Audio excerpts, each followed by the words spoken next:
स्वागत है आप सभी लोगों का। हमने इतिहास में जो है पुर्तगालियों और डचों के बारे में देख लिया था। तो सबसे पहले जो है पुर्तगाली आए, फिर डच आते हैं, उसके बाद तीसरे नंबर पर जो है अंग्रेज आते हैं। तो आज हम अंग्रेजों के बारे में पढ़ेंगे, ईस्ट इंडिया कंपनी के बारे में पढ़ेंगे। तो शुरू करते हैं। 1599 में जॉन मिल्डनहम जो है एक व्यक्ति है, वो भारत आया था और ये स्थल मार्ग से होते हुए आया था। महारानी एलिजाबेथ का चार्टर 31 दिसंबर 1600 ईस्वी में गवर्नर एवं कंपनी को 15 वर्षों के लिए पूर्वी देशों के साथ व्यापार करने का एक अधिकार दिया गया। तो महारानी एलिजाबेथ तो इंग्लैंड की जो महारानी है, उन्होंने एक चार्टर लाया और ये चार्टर 31 दिसंबर 1600 ईस्वी में आया था।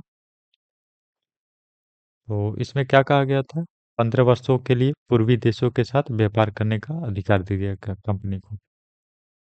शुरुआती वर्षों में व्यापारियों के एक समूह का स्वतंत्र बेड़ा भेजा जाता था तथा लाभ को आपस में बांट लेते थे।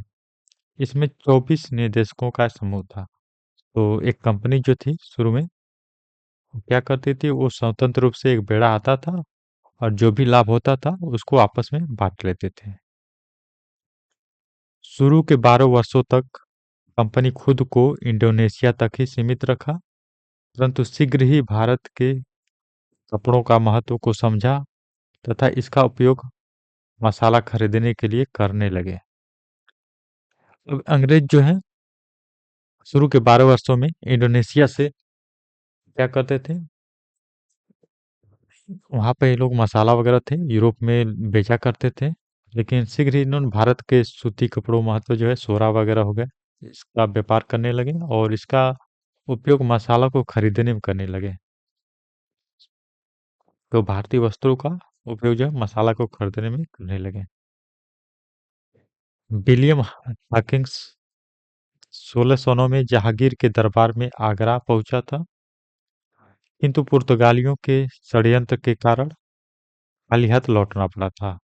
तो ये याद रखेंगे कहाँ पहुंचा था, आगरा में 1609 में, ये भी याद रखेंगे सन। विलियम हॉकिंस कई बार जहाज का भी नाम इसके पूछ देता है। हेक्टर नाम था उस जहाज से जिससे आया था ये। तो ये विलियम हॉकिंस है, देख रहे हैं आप लोग, मुगल दरबार में आया हुआ शाहजहां के।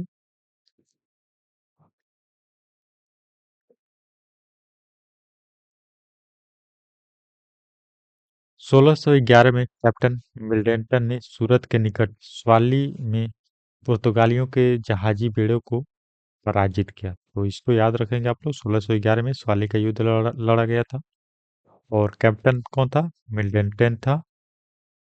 सूरत कहाँ पे है? स्वाली कहाँ पे है? सूरत में। तो पुर्तगालियों के जहाजी बेड़ों को पराजित किया। इससे जहांगीर ने प्रभावित होकर 1613 में सूरत में अस्थायी कारखाना खोलने की अनुमति प्रदान की। तो याद रखेंगे 1613 में सूरत में इनका अस्थायी कारखाना खुलता है। ठीक है। इसके पहले जी 1611 में मछलीपट्टनम में खाना खोल चुके थे ये लोग, तो इसको भी ध्यान देंगे। 1613 में सूरत में, 1611 में मछलीपट्टनम में। थॉमस रो हाकिंग के बाद 1615 में थॉमस रो मुगल के दरबार में भेजा गया। 4 साल तक ये मुगल दरबार में रहा, फिर भी जहांगीर के साथ वाणिज्यिक संधि करने में असफल रहा। तथापि कई स्थानों पर कारखाने स्थापित करने के विशेष अधिकार प्राप्त किए। तो थॉमस रो जो है दूसरा अंग्रेज था जो हाकिंग से बाद आया था 1615 में,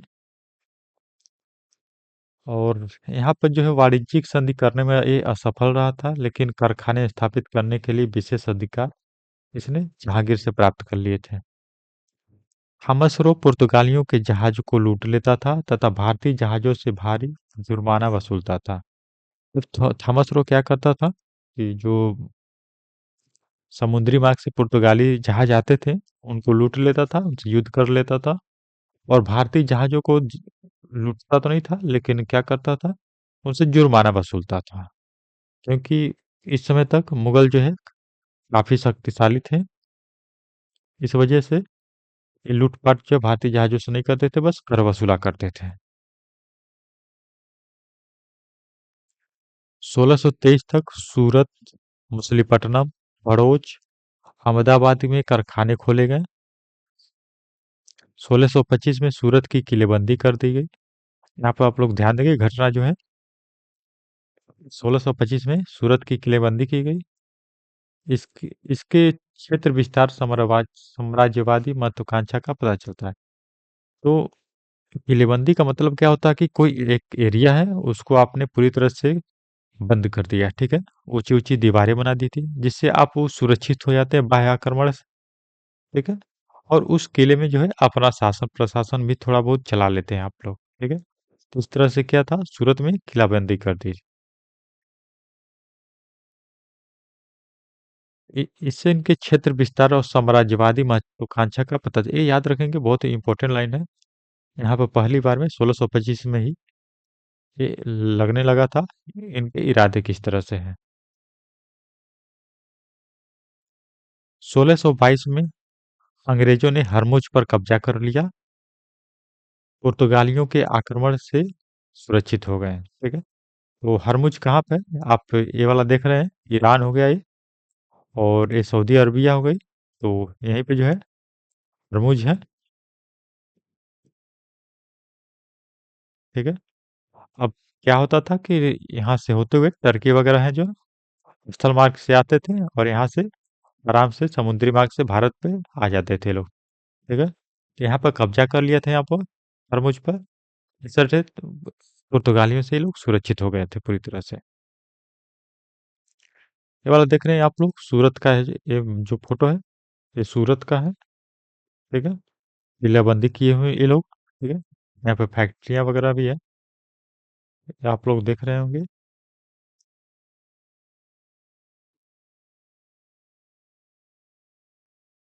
1639 में स्थानीय राजा ने मद्रास को लीज पर दे दिया था इनको, ये भी याद रखेंगे। मद्रास को लीज पर दे दिया था। अंग्रेजों ने राजा को आधा सीमा शुल्क देने का वादा किया। मद्रास बहुत ही इंपॉर्टेंट क्षेत्र है। और जैसे क्या है कि बंदरगाह है एक तरह से, तो इस वजह से बहुत ही इंपॉर्टेंट हो जाता है। तो यहाँ के स्थानीय राजा ने मद्रास को लीज पर अंग्रेजों को दे दिया था और इसके बदले में आधा सीमा शुल्क जो है देने का वादा किए थे अंग्रेजों ने। राजा को जो है आधा सीमा शुल्क देने का वादा किया। बदले में क्या किया अंग्रेजों ने, मद्रास को किलेबंदी और सिक्के जारी करने का अधिकार प्राप्त कर लिया। अब यही बहुत ही महत्वपूर्ण घटना है, बहुत ही महत्वपूर्ण है इतिहास में। अब देख रहे हैं आप लोग, पहली बार तो मद्रास को लीज पर प्राप्त करते हैं और राजा को आधा सीमा शुल्क देते हैं। उसके बदले में क्या होता है कि अंग्रेजों को जो है राजा ने किलाबंदी का अधिकार दे दिया और सिक्के जारी करने का अधिकार दिया। अब किसी भी क्षेत्र में आप जैसे किलाबंदी है वो तो बाहरी आक्रमण तो हो ही नहीं सकता। तो उसमें अपना अगर सिक्का ये लोग चलाने लगेंगे तो मतलब क्या है कि अपने व्यापार को पूरी तरह से नियंत्रित कर लिया है। किस मात्रा में सिक्का जारी करना है, क्या सिक्का जारी करना है, इनके हाथ में आ गई थी, ठीक है। तो ये बहुत ही महत्वपूर्ण घटना है, तो इसको याद रखेंगे आप लोग। 1640 में एक साल बाद ही चंद्रगिरी राजा से मद्रास को छीन लिया था, ठीक है। ये भी ध्यान देंगे आप लोग। अब इनका मद्रास तो परमानेंट हो गया, पहले लीज पे था। ठीक एक साल बाद जो है चंद्रगिरी के राजा से मद्रास को छीन लिया और यहाँ पर सेंट जॉर्ज किले का निर्माण किया, ठीक है। सेंट जॉर्ज किला जो है देख रहे हैं आप लोग फोटो में, और ये पुरानी तस्वीर है मद्रास की।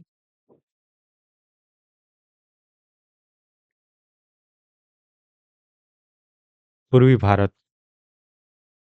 ये तो दक्षिण भारत आपने देख लिया था, मद्रास वगैरह की। पूर्वी भारत में देखते हैं, 1630 के बाद पूर्वी भारत में कंपनी का प्रभाव तेजी से बढ़ा। 1633 में ओडिशा के बालासोर, 1651 में हुगली के कारखाने स्थापित किए गए।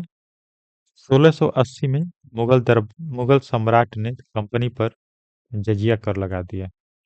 ठीक है।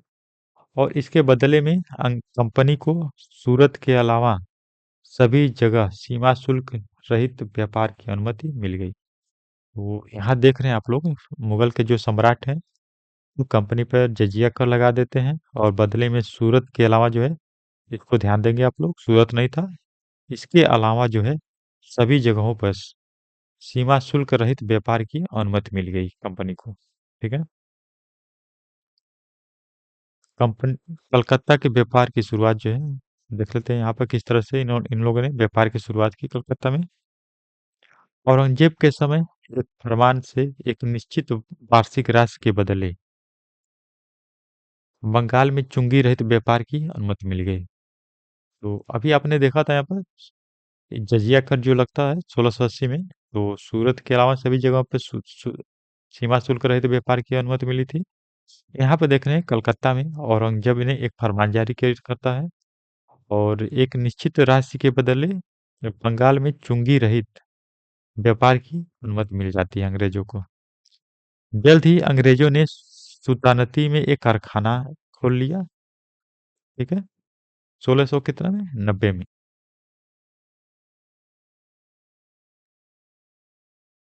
सन याद रखेंगे आप लोग। कारखाना खोलकर इसकी किलाबंदी कर दी।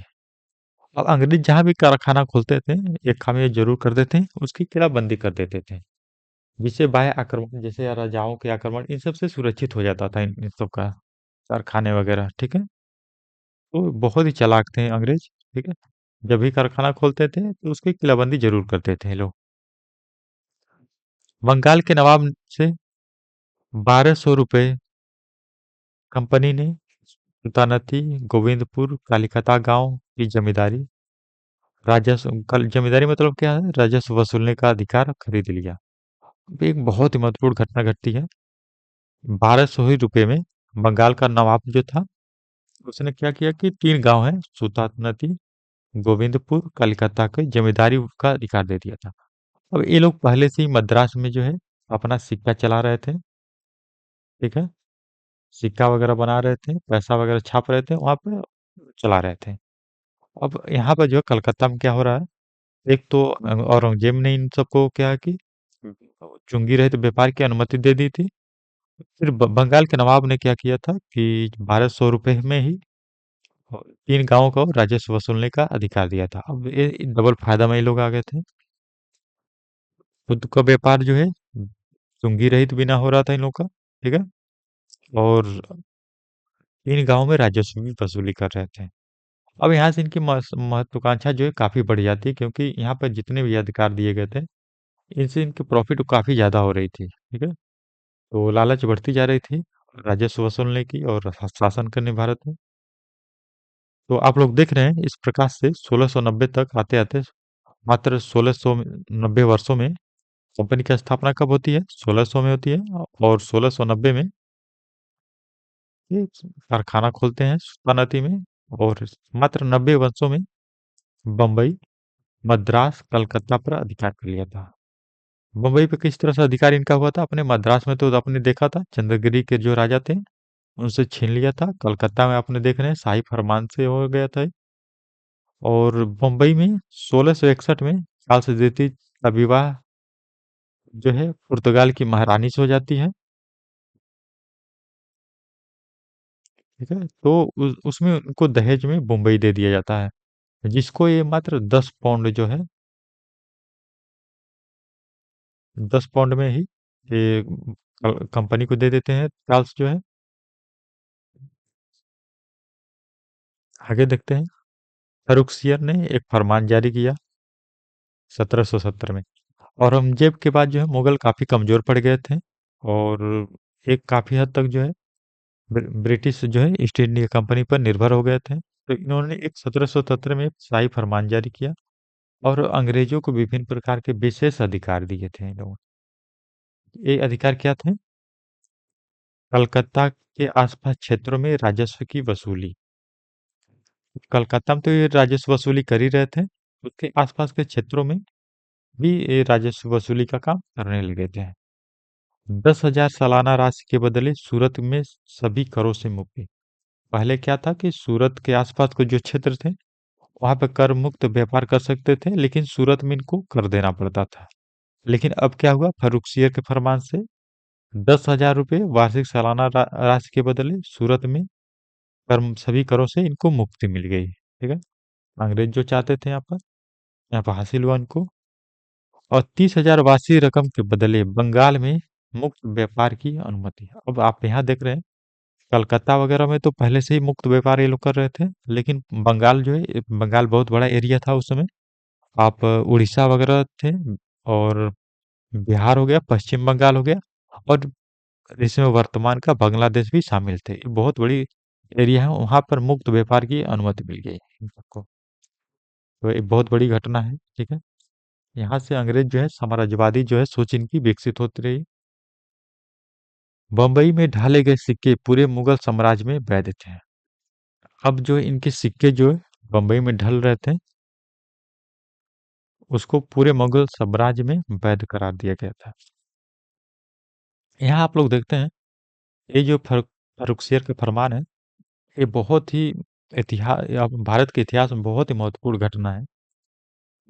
इसने जो अधिकार दिए हैं, इससे अंग्रेजों को अत्यंत ही लाभ पहुंचाया, और साथ ही इनकी महत्वाकांक्षा जो है भारत में शासन करने की और बढ़ेगी। आप देख रहे हैं, ये जो है राजस्व वसूली भी कर रहे हैं, इनको व्यापार में जो है कर मुक्ति व्यापार भी कर रहे हैं, कोई रोक टोक नहीं है इनको, कोई पैसा नहीं देना पड़ रहा किसी राजा को। साथ में जो है बम्बई हो गया, मद्रास हो गया, कलकत्ता हो गया, इन सब में जो है इनकी अपनी फैक्ट्री वगैरह भी है, जिसकी किलेबंदी इन्होंने अच्छे से कर दी है। तो अब बाह्य आक्रमण से भी इनको डर नहीं रह गया किसी तरह से। और इसके अलावा सबसे महत्वपूर्ण चीज क्या है कि ये सिक्के जो है अपने ढाल रहे थे, और पूरे जो है मुगल साम्राज्य में उसको चला रहे थे।